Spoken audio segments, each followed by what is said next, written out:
Hi అండి, అందరికీ నమస్కారం. నా పేరు స్వప్న. నేను ఈరోజు సమయంపై పట్టు సాధించండి, జీవితాన్ని గెలవండి అనే పుస్తకంలోని 10వ భాగాన్ని ఈరోజు మీకు చదివి వినిపించబోతున్నాను. మీకు కనుక మన తెలుగు ఆడియో రీడర్ ఛానల్ నచ్చినట్లయితే మన ఛానల్ని లైక్ చేయండి, అలాగే సబ్స్క్రైబ్ చేసుకోండి, మీకు తెలిసిన వాళ్ళకి షేర్ చేయండి.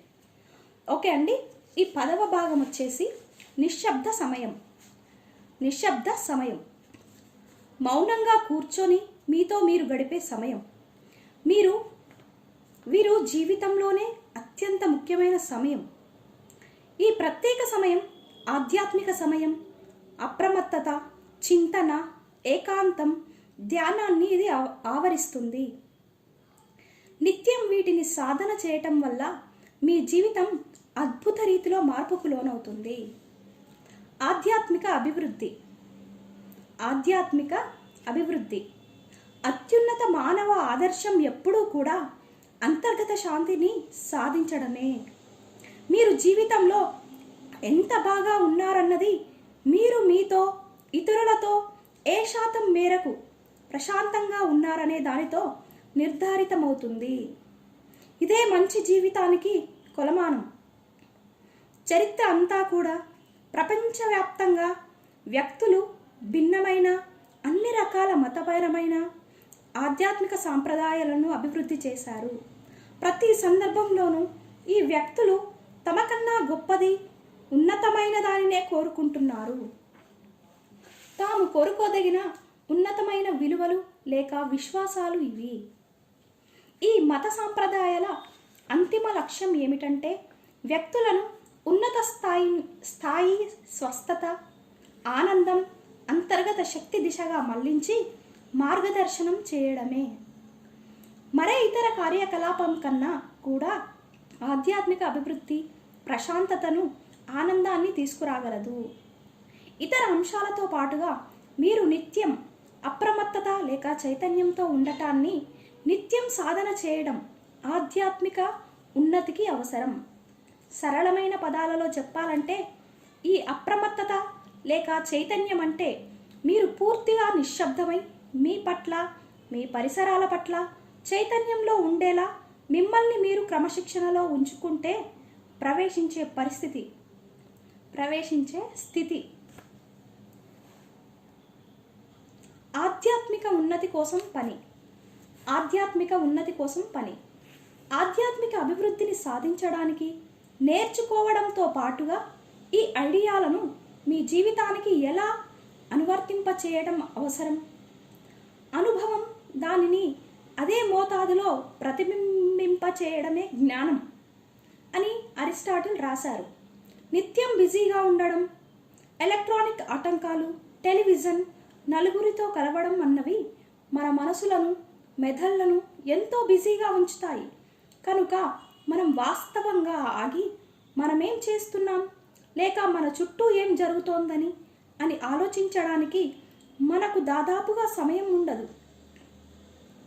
మీరు అంత బిజీగా ఉన్నప్పుడు జీవితపు అనుభవాలను ప్రతిబింబించడానికి సమయం తీసుకోరు, నేర్చుకోరు, ఎదగరు. మీరు పూర్తిగా పరిణతి చెంది పూర్తి స్థాయిలో పనిచేసే వ్యక్తి కావడానికి అవసరమైన జ్ఞానాన్ని అభివృద్ధి చేసుకోరు.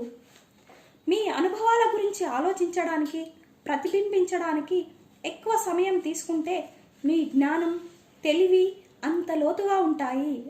ఫలితంగా మీరు మెరుగైన నిర్ణయాలు తీసుకుంటూ తక్కువ తప్పులు చేయడాన్ని గమనిస్తారు. మీరు ఏం చేస్తున్నారు, ఎలా చేస్తున్నారు అనే విషయాన్ని నిత్యం ఆలోచించడం మానేసేలా మిమ్మల్ని మీరు క్రమశిక్షణలో పెట్టుకోవడం అప్రమత్తత, చైతన్యాన్ని సాధించడానికి అవసరం. అదృష్టవశాత్తు మీరు కాస్త నిదానించడం ద్వారా ఈ అప్రమత్తతను ఎప్పుడైనా సాధన చేయవచ్చు. అప్రమత్తత సరళంగా దృష్టిని కేంద్రీకరించడం, మీ మెదడును, మనసును ప్రశాంతంగా ఉంచడానికి సరళమైన పద్ధతిని ఆలోచనలను నిలిపివేయడం అంటారు.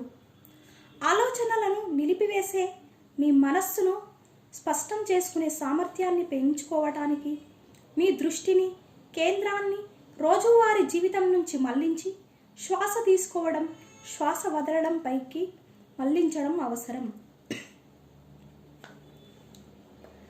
మీరు ఒక సమయంలో ఒకే ఆలోచన చేయగలరు కనుక మీరు మీ శ్వాస గురించి ఆలోచించినప్పుడు మీరు యాంత్రికంగా వేరే విషయాల గురించి ఆలోచించడం మానేస్తారు. ముఖ్యంగా ఆ క్షణంలో మీరు ఆగ్రహాన్ని లేక ఒత్తిడిని కలిగించే విషయం ఏదైనా సరే మీరు వేరే ఏదో ఆలోచిస్తూ లేక ఏమీ ఆలోచించకుండా మీ మనసును ఎక్కడైనా బిజీగా ఉంచుకుంటే మీ జీవితంలో ప్రతికూలతకు తలుపులు మూస్తారు. ప్రతికూల ఘటనలు లేక ఆలోచనలు క్రమంగా ప్రాముఖ్యతను కోల్పోతాయి.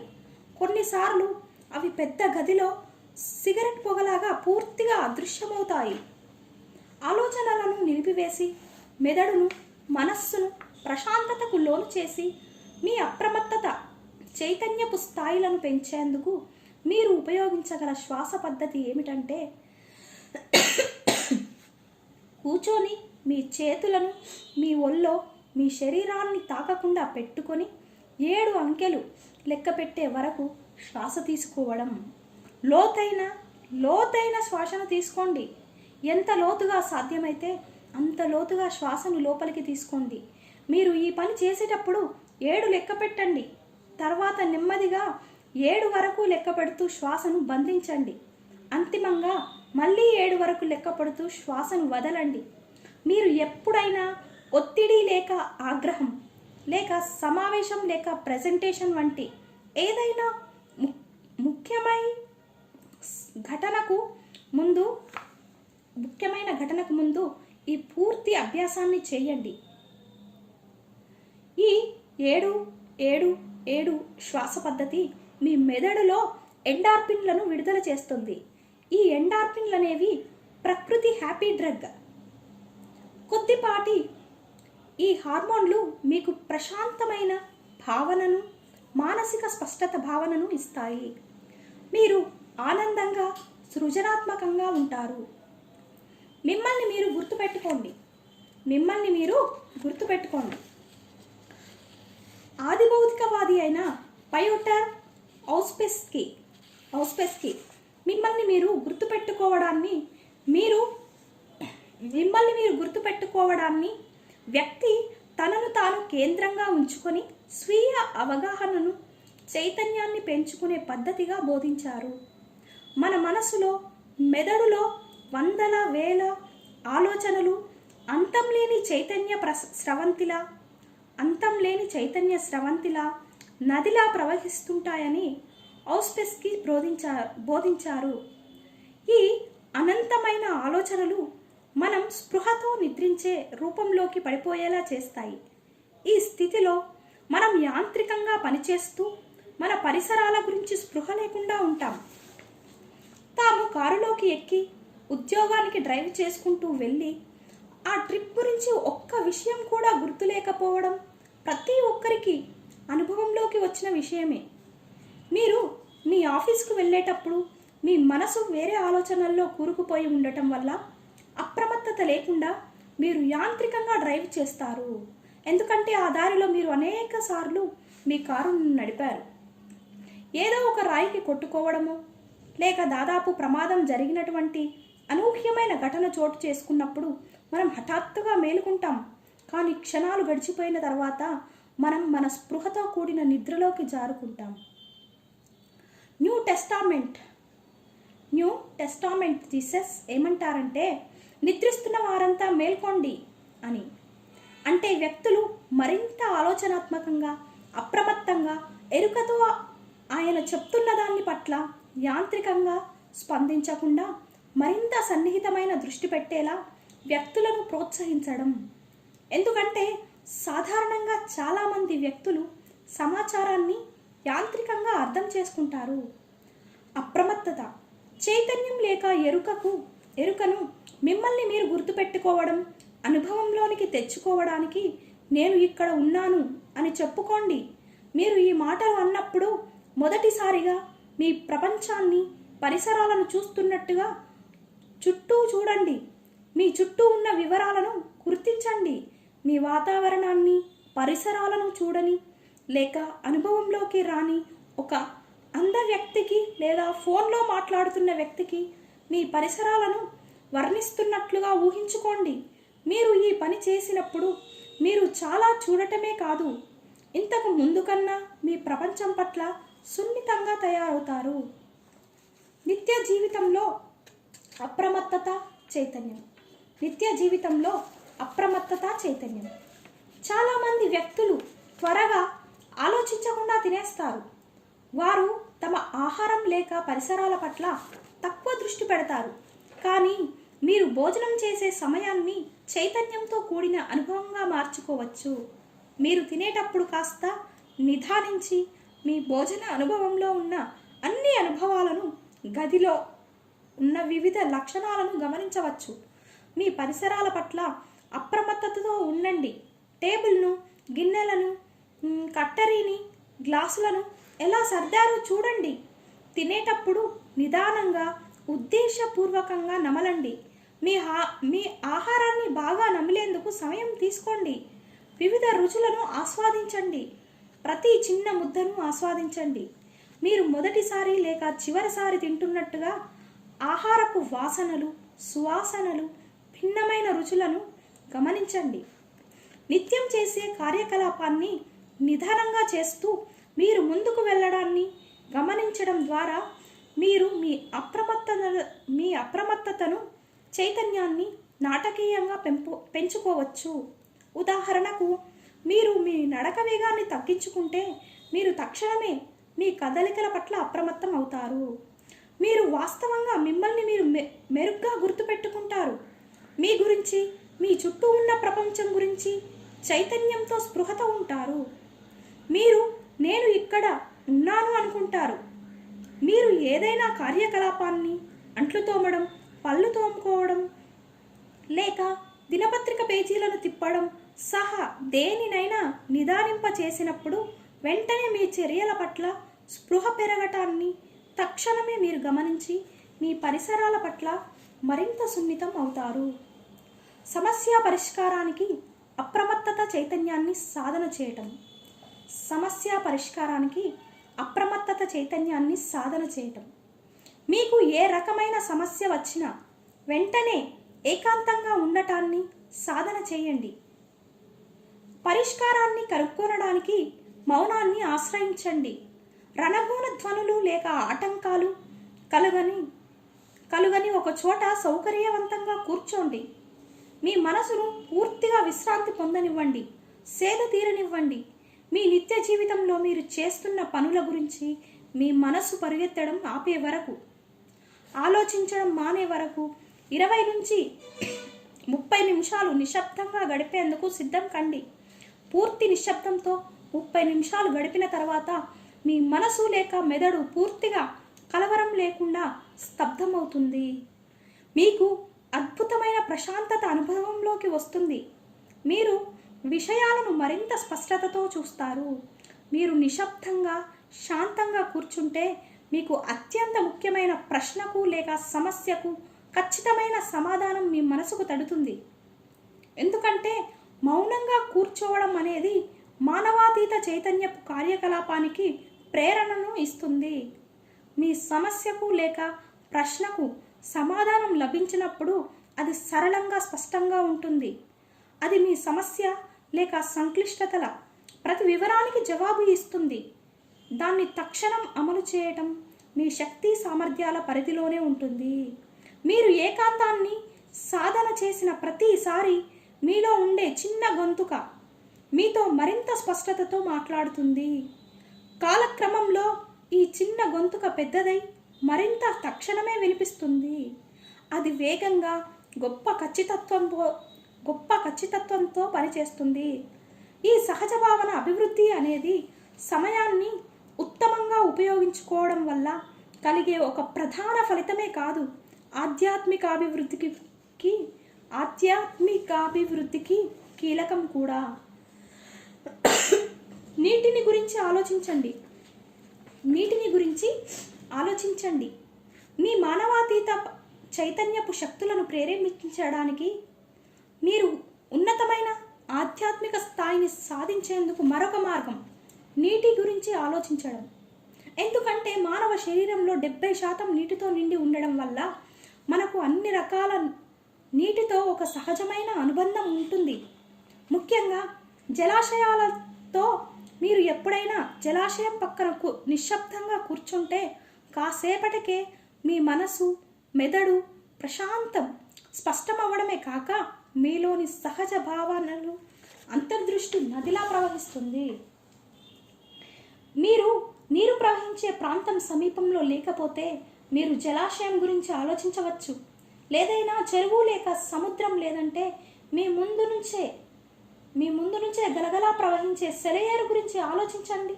ఈ రకంగా నీటిని గురించి ఆలోచించడం అన్నది మీ మనసును సేద తీర్చడమే కాక మీ ప్రస్తుత పరిస్థితి పట్ల ఐడియాలను, అంతర్దృష్టులను పుట్టించేందుకు ప్రేరణ ఇస్తుంది.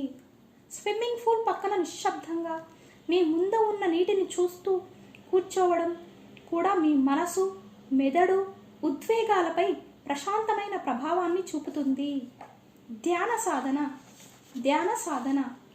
ప్రపంచవ్యాప్తంగా ప్రతిరోజు మిలియన్ల మంది ధ్యాన సాధన చేస్తారు. కొన్నిసార్లు రోజులో అనేక సార్లు చేస్తారు. ధ్యానంలో మీరు నిశ్శబ్దంగా కళ్ళు మూసుకొని కూర్చొని లోతుగా లోపలికి, బయటికి శ్వాసను తీసుకుంటూ వదులుతూ మీ దృష్టిని ఊపిరితిత్తులు, ఉదరాన్ని కలిసే చోటైన డయాఫ్రమ్పై దృష్టి పెడతారు. చాలామంది ధ్యాన సాధకులు మంత్రాన్ని ఉపయోగిస్తారు.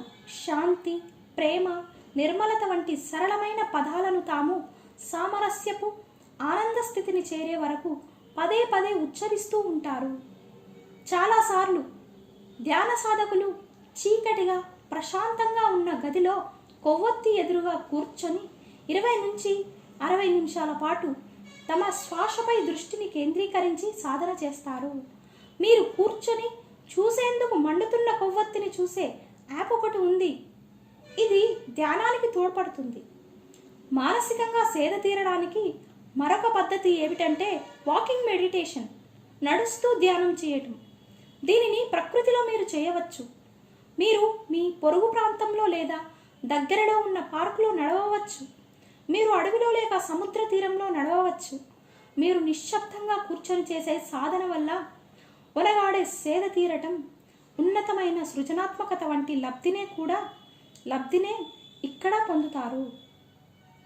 అయితే అందరూ వ్యక్తులు ధ్యానం చేయలేరు. కొంతమంది కదలకుండా కూర్చొని ఎటువంటి గందరగోళం, ఆటంకం బయట చూడడానికి ఇష్టపడతారు. దీనినే చింతన అంటారు. కళ్ళను తెరుచుకొని మీ ఆలోచనలపై ఎటువంటి నియంత్రణ లేకుండా మీ మనస్సును స్వేచ్ఛగా సంచరించేందుకు అనుమతించడం. మీరు వెతుకుతున్న పరిష్కారాలను లేక శాంతిని తెచ్చేందుకు ధ్యానం లేక చింతన తోడ్పడతాయి. భారీ ఫలితం. ఒక గదిలో నిశ్శబ్దంగా కూర్చొని వ్యక్తి అసమర్థత వల్లనే మానవజాతి సమస్యలు అన్నీ పుట్టుకు వస్తున్నాయి అని ఫ్రెంచి రచయిత పాస్కల్ ఒకసారి అభిప్రాయపడ్డారు. మీరు ఏకాంతాన్ని, అప్రమత్తతను, ధ్యానాన్ని, చింతనను మీ జీవితంలో భాగం చేసుకుంటే మీరు మరింత సంతోషంగా, ఆరోగ్యంగా, మీ పైన, మీ ఉద్వేగాలపైన మరింత నియంత్రణను కలిగి ఉంటారు. మంచి విషయం ఏమిటంటే ధ్యానం, చింతన, ఏకాంతం అనేవి పూర్తిగా లబ్ధిని చేకూర్చే చర్యలు. అందులో ప్రతి ఒక్కటి మీ ఆవేశాన్ని, ఒత్తిడిని తగ్గించి రోజువారీ సమస్యలను ఎదుర్కొనేందుకు మీకు మరింత కులాసాగా, సమతుల్యతతో సమర్థంగా ఉండేలా చేస్తాయి. అప్రమత్తత లేక చైతన్యంతో జీవించడం వల్ల అసాధారణమైన లబ్ధి కలిగిందని వ్యక్తులు చెప్తుంటారు. వారు మరింత స్పష్టత, అప్రమత్తత, ఉన్నతమైన స్వీయ నియంత్రణ భావన, గొప్ప వ్యక్తిగత శక్తిని కలిగి ఉంటారు. వారి రక్తపోటు ఉండవలసినంతగా ఉండటమే కాదు, తక్కువ ఒత్తిడి, మంచి నిద్ర, ఉన్నతమైన ఆరోగ్యం, బరువు తగ్గడం సహా ఇంకా అనేక మంచి విషయాలు లభ్యమవుతాయి. తక్షణమే రోజుకు కొద్ది నిమిషాలు ప్రారంభంలో బహుశా 5 నిమిషాల పాటు వీటిని సాధన చేస్తానని తీర్మానించుకోండి. కదలకుండా, మౌనంగా, ఎటువంటి దృష్టి మళ్లింపులు లేకుండా మీ మనసు ప్రశాంతంగా యథేచ్ఛగా ఎగిరేందుకు అవకాశం ఇవ్వాలని తీర్మానించుకోండి. మీ శ్వాస గురించి లేక నీటి గురించి ఆలోచించండి. మీరు ఈ ధ్యానాన్ని తొలిసారి సాధన చేసినప్పటి నుంచి మీరు మరింత అప్రమత్తంగా, ఎరుకతో ఉండటమే కాదు, మీ గురించి, ఈ ప్రపంచం గురించి సానుకూలత భావానికి లోనవుతారు. ఇంతటితో మనకి ఈ పుస్తకంలోని 10వ భాగం పూర్తయిందండి. ఈ పుస్తకం యొక్క సారాంశం మనం తెలుసుకుందాం ఇప్పుడు. మీరు చేసే విలువైన, ముఖ్యమైన పని ఆలోచించడం. మీ ఆలోచనల నాణ్యత, ముఖ్యంగా సమయానికి సంబంధించి, మీ జీవిత గుణాత్మకతను నిర్ధారిస్తుంది. నిరంతరం ఆగి ప్రశ్నించుకోండి, ఈ పరిస్థితిని ఉపయోగించడానికి నాకు తగిన సమయం ఏమిటి అని. స్పందించే ముందు ఆలోచించేందుకు సమయం తీసుకుంటే మీరు ఎప్పుడూ మెరుగైన నిర్ణయాలు తీసుకుంటారు, ఉత్తమ ఫలితాలు అందుకుంటారు. ఓకే అండి, గుడ్ లక్. మనకు ఇంతటితో ఈ 10వ భాగం పూర్తయింది. ఈ పుస్తకంలో మనకు బ్రైన్ ట్రేసీ గారు చాలా గొప్ప గొప్ప విషయాలు వివరించారండి. ప్రతి ఒక్కరు యూజ్ చేసుకోవాలి. Thank you. Wish you wealth.